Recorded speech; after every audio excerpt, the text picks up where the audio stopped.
Hi, this is Mike Maloney, and I've shown this chart before, but I'm going to couple some other charts with it. This is a chart of the Wilshire 5000 Composite Index, and what it's showing here, I believe the stock markets have topped out. You can see the three previous tops back in the year 2000, back in the year 2007, and then the one in 2015. And we've headed down. I don't believe you're going to see the market rally and go back up past that 22,000 point level on the Wilshire 5000.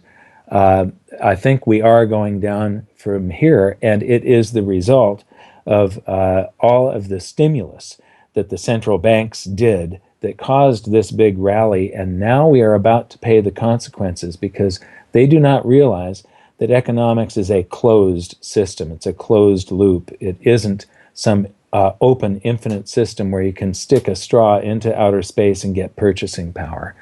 So this is the global stock market's market cap. And what you see here is that, again, this peaked actually back in 2015, and it's headed down. It's already lost quite a bit, but it's got a long way to fall.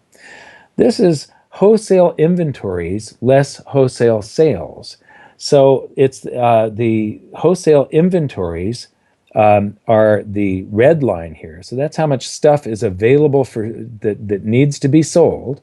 And the blue line is how well that stuff is selling. And there's always a gap here. There has to be more inventory than stuff that's sold. There's always got to be something in the pipeline. But the black line here is, this black line is the difference, the spread between the blue line and the red line. And what you see here is with the crisis of '08 that sales stopped, but there was still too much stuff being built for a while, and unsold inventories just skyrocketed. And all inventory has to be sold sometime. And so what they do is they drop price to get that. If they've got a bunch of inventory sitting there and they got to move it and the company is running out of cash, they got to turn that inventory into cash.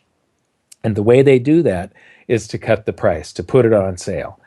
And so and then they stop manufacturing. That reduces these inventory levels, and rising sales reduce inventory levels. But this came back down to normal levels. But what you've seen is that we've had the weakest recovery on record since the crisis of 2008. And we see inventory levels that we're building while sales have been tapering off for quite a while, causing this black line to rise above the crisis levels of the 2008 financial crisis. The next chart we've got is retail sales year over year. Now this chart is from Zero Hedge. And what you see here is that retail sales as of the end of 2015, we don't have the data here for January yet, but it's very rare that you see it dip down to these levels unless we're in a recession and coming out of a recession. There's only a few times when it dips down to these levels. So this is an indicator flashing that we are either in a recession now or about to go into a recession. And then this is industrial production year over year. And what you see here is that except for when we're coming out of a recession, like right here, it's never below this zero line here. It's never down at these levels unless we are in a recession. And so this is saying that we've already entered a recession.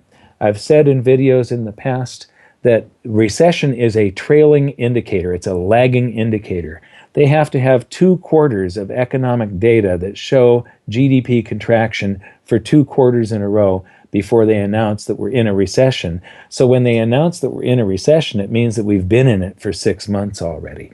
So this is contracting, and it's in recession levels. This is U.S. economic activity. And what you see here is a zero line. And again, the gray bars are recession bars. And we're down at levels that there are a couple of times in history where we've been down in these levels where there wasn't a recession, but it's very rare. And when you couple this with the other pieces of data, it is saying that we are in a recession right now. In a recession, GDP contracts, companies don't sell as much goods. When companies don't sell as much goods, their earnings go down and they start missing their earnings reports, and that causes a stock sell-off. That is the beginning of a stock market crash. Thank you very much. We'll see you next time.